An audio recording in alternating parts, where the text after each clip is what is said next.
श्रीगणेशाय नमः। नारायणं नमस्कृत्यं नरं चैव नरोत्तमः देवी सरस्वती व्यास ततो जयमुदीर्यते। नमोऽस्तु अनन्ताय सहस्रमूर्ते सहस्रपादाक्षिशरोर्वावे सहस्रनाम्ने पुरुषाय सहस्रते सहस्रकोटियुगधारिणे नमः। नमः कमलनाभाय नमस्ते जलसायने नमस्ते केशवाय अनंत वासुदेव नमोस्तुते। वसुदेवं सुतं देवं कंसचाणूरमर्दनं देवकी परमानन्दं कृष्ण वन्दे जगद्गुरो।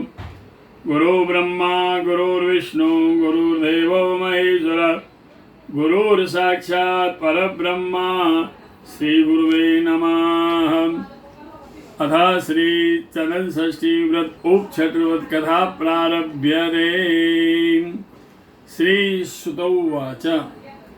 श्री सूत जी सौनकादि ऋषियों में सभा में कहते हैं कि महाभारत का युद्ध बीत जाने के बाद धर्मराज के पुत्र युधिष्ठिर ने बुद्धिमानों में शेष भीष्म पितामह से प्रश्न किया।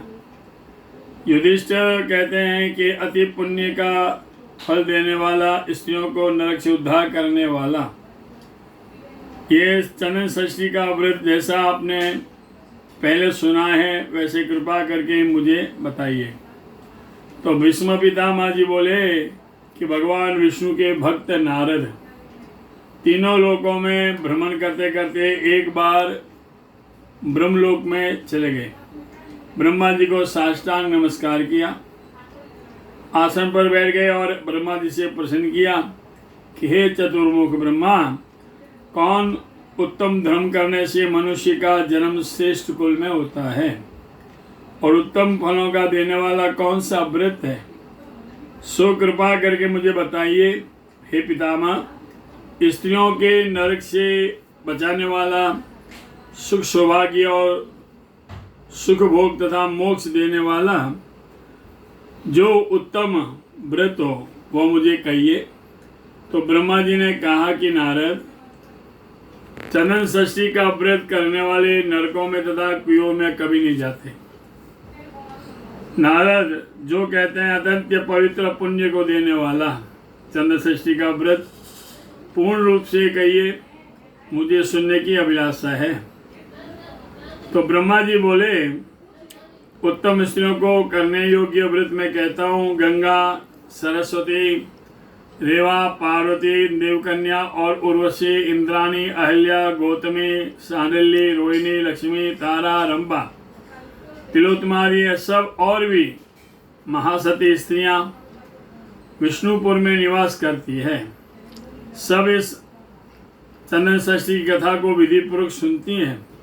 पूर्व काल में कैलाश के पर्वत के ऊपर स्त्रियों को सुनते हुए आदर सहित भगवान शिव ने शिव से पार्वती जी पूछने लगी कि हे भगवान, कौन सा व्रत करने से स्त्रियां सर्वगुण संपन्न और युक्त आने वाले मनोवांछित फल की प्राप्ति करती है। इस प्रकार जो उत्तम व्रत हो उससे कृपा करके कहिए।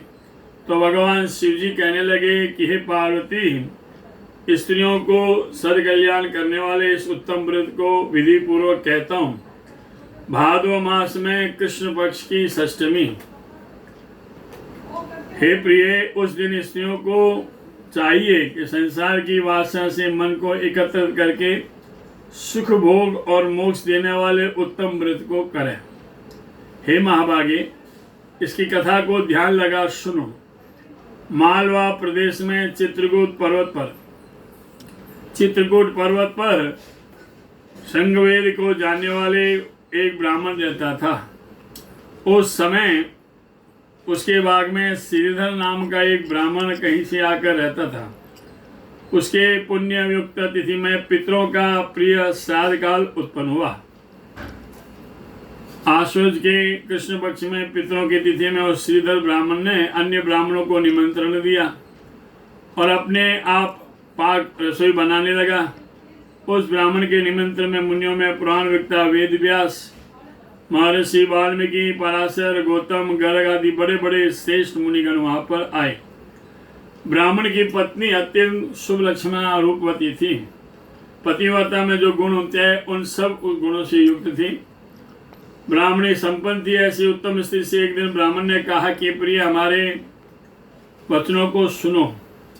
जो मनुष्य पिता या माता के श्राद्ध के दिन उत्तम पकवान बनाकर ब्राह्मणों को भोजन कराते हैं, उन्हें राजसूय यज्ञ और अश्वमेध यज्ञ का फल प्राप्त होता है। पति के वचनों को सुनकर वह पतिव्रता सावधान हो गई और विधि पूर्वक रसोई बनाने लगी। नाना प्रकार के पकवान बनाए, अर्थात नाना प्रकार के पदार्थों बना तैयार किया। भोजन बन जाने के बाद निमंत्रण में दिए गए ब्राह्मण लोग आए, चरण स्पर्श किया, मुनियों को नमस्कार किया, उन्हें आसन देकर बैठाया और अपने श्राद्ध कर्मों में आरूढ़ हुआ। ब्राह्मण की स्त्री जब रसोई बना चुकी थी, उसी समय वह रजस्वाला हो गई, यानी मासिक धर्म आ गया। परंतु लज्जावंश उसने उस धर्म को छिपाया। ब्राह्मण ने उस बने हुए पदार्थ से ब्राह्मणों को जिमाया, भोजन कराया, यथाशक्ति दक्षिणा दी, उनको प्रसन्न किया। फिर उन ब्राह्मणों को प्रदक्षिणा करके उनको विदा किया। जब वह पतिव्रता काल के वशीभूत हुई, यानी मरी, मरने के बाद देह का त्याग किया, तब अपवित्र अन्न ब्राह्मणों को भोजन करा देने से वह पतिव्रता यमलोक में गई और यमराज की आज्ञा से अनेकों नरकों को भोगकर चांडाल के घरे उत्पन्न हुई। चांडाल के घरे जन्म लिया, परंतु पूर्व जन्म के कर्मों का स्मरण रजो धर्म को छिपाने वाले कुतिया, सुअर, कुतिया, सुकीर, पिशाच आदि योनियों को भोगकर 7वें जन्म में मनुष्य जाति में उत्पन्न हुई। उसी नगर में उस चांडाल के पूर्व जन्म का अर्थात ब्राह्मणी के जन्म का एक पुत्र था। वह बड़ा गुणवान, वेद शास्त्र को जानने वाला था, ब्रह्मकर्म में परायण था। ब्राह्मण के घर में अग्निहोत्र, बलि वैश्य देव नित्य कर्म आते हैं, पंच यज्ञ होते हैं। बलि वैश्य देव हो जाने पर चांडाल कन्या वहां पर आ गई, क्योंकि बलि वैश्य देव चावल का होता है। उन्हीं चावलों को खाने की इच्छा से चांडाली को देखकर क्रोध से पूर्ण ब्राह्मण उसे झगड़ा करने लगा और कहने लगा कि मेरे स्थान से तू जल्दी चली जा, तेरे दर्शन से मुझे अपवित्रता होती है। चांडाल दिख पड़े तो सूर्य दर्शन से शुद्धि होती है, स्पर्श हो जाए तो वस्त्र सहित स्नान करना पड़ता है, तब शुद्धि होती है। पूर्व पुत्र का वचन सुन विलाप करते हुए वहां से वह चली गई, जिसके हाथ से साथ भाषण करने से, बात करने से सवस्त्र स्नान करना पड़ता है, ऐसी नीच की देह में प्राप्त की। माता ने अपना स्वरूप उस ब्राह्मण को स्वप्न में दिखाया।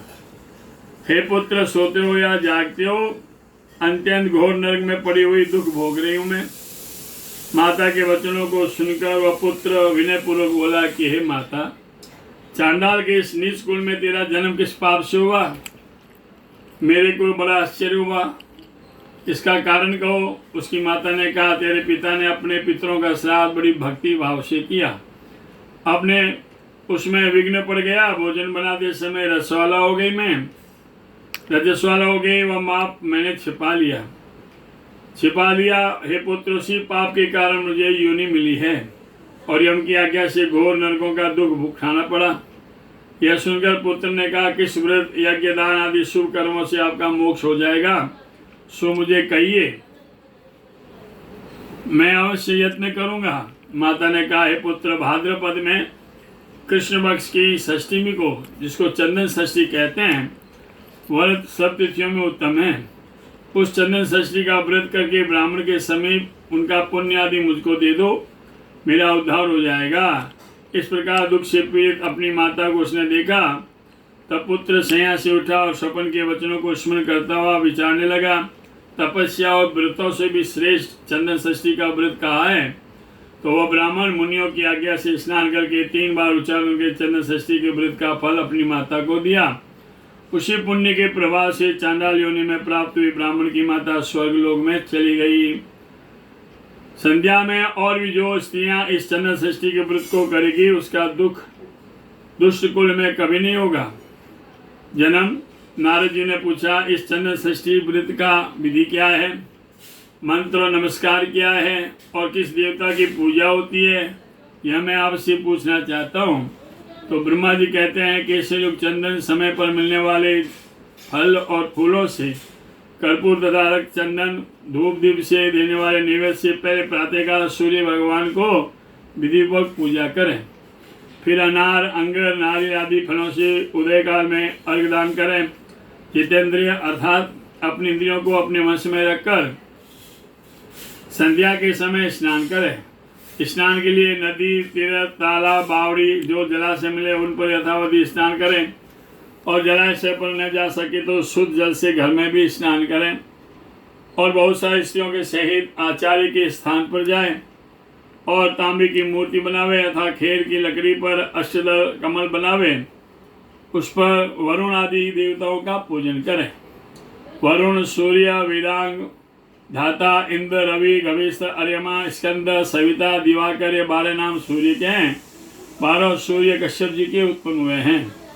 केसर सहित कमल के फूल, कनील का फूल, लाल चंदन से युक्त कसौदा का, पुष्पवासी जल सहित तिल चावल मिलाकर तांबे के बर्तन में रखें।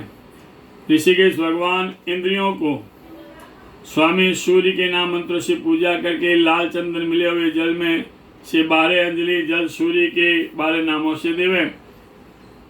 ब्राह्मणों को पकवान भोजन करावे अथवा अमान अर्थात सीधा देवे। ब्राह्मणों की पूजा करे, सूर्य नारायण को विसर्जन करे।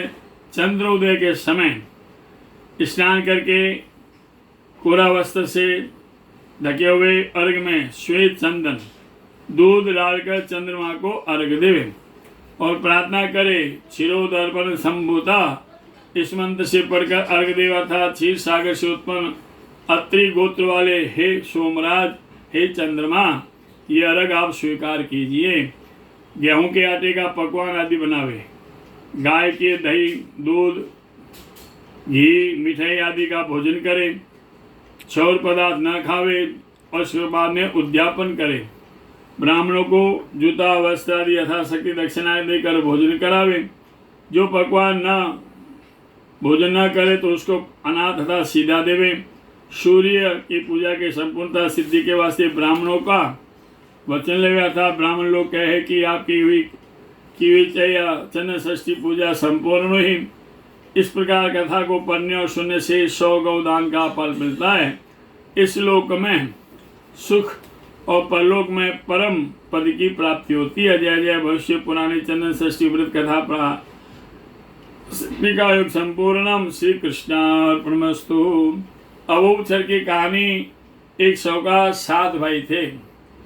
उनके एक बहन थी, बहन की शादी होते उसका आदमी मर गया, उसका पति मर गया। सबसे बड़ी बहू कोक शास्त्र पढ़ी हुई थी। उसने भाइयों के से लाश को जलाने से मना कर दिया। इस प्रकार कुछ समय बीता। एक दिन भौजाई ने ननद से कहा कि आपके तो अभी थोड़ी सी 4 बेटे होने वाली है, 7 बेटे होने बाकी है। ये बात ननद को अच्छी नहीं लगी। भाई आए तब बोली, मुझे अभी का अभी जला दो। भाइयों ने इनकार कर दिया। बहन ने जिद पकड़ ली। बहन को लेकर भाई जंगल में जाते हैं। आधी जली, तब जोर से बरसात आ गई। सब उसको छोड़कर चले गए। वो अपनी आधी जली हुई पुकारने लगी, कोई है तो मुझे बचाओ। उसकी आवाज़ सुनकर एक थोड़ी से उधर जा रहा था। वो आया, बोला तुम मेरे साथ ब्याह करो तो मैं तुम्हें बचाऊं। ननद ने शर्त मंजूर कर ली। उसे थोड़ी के 7 बेटे हुए।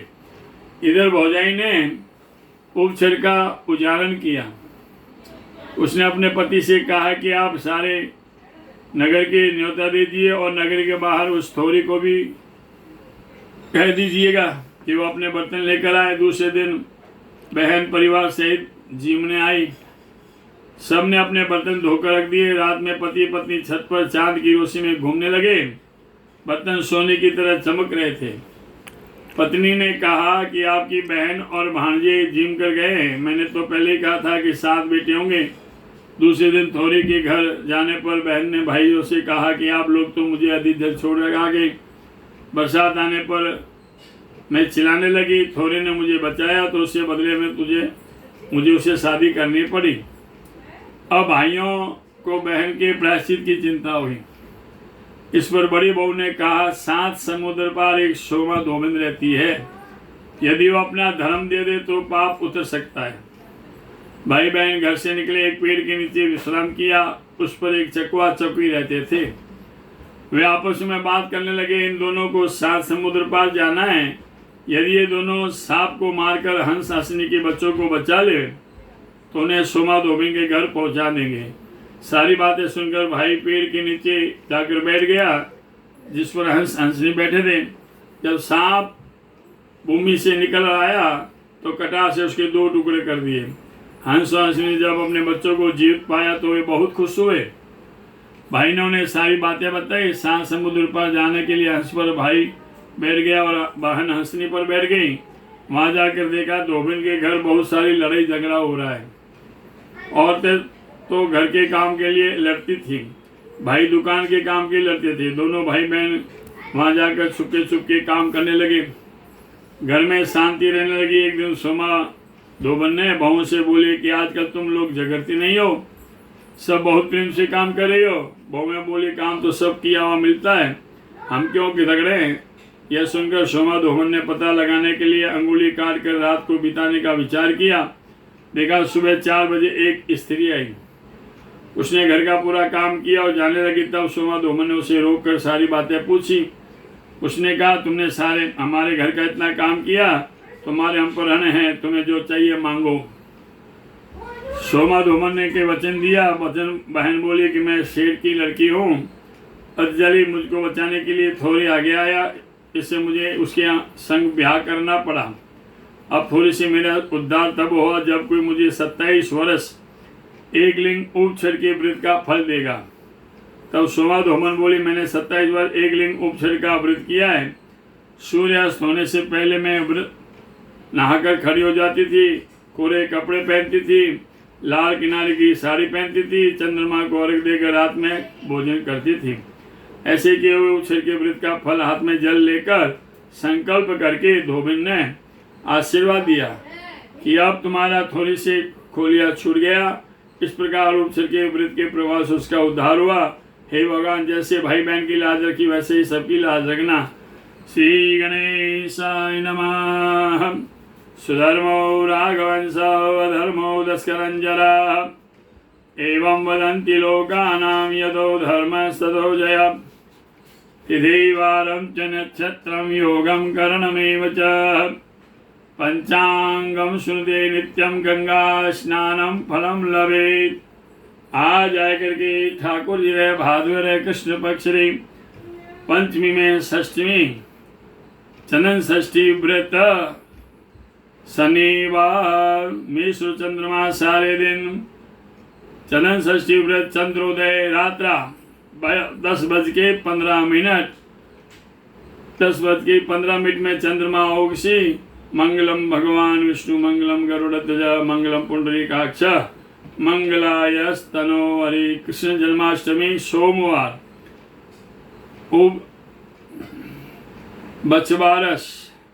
बचवारस है शुक्रवार 30 तारीख। मंगलम भगवान विष्णु मंगलम गरुड़ध्वज मंगलम पुंडरीकाक्ष मंगलायस्तनो हरि।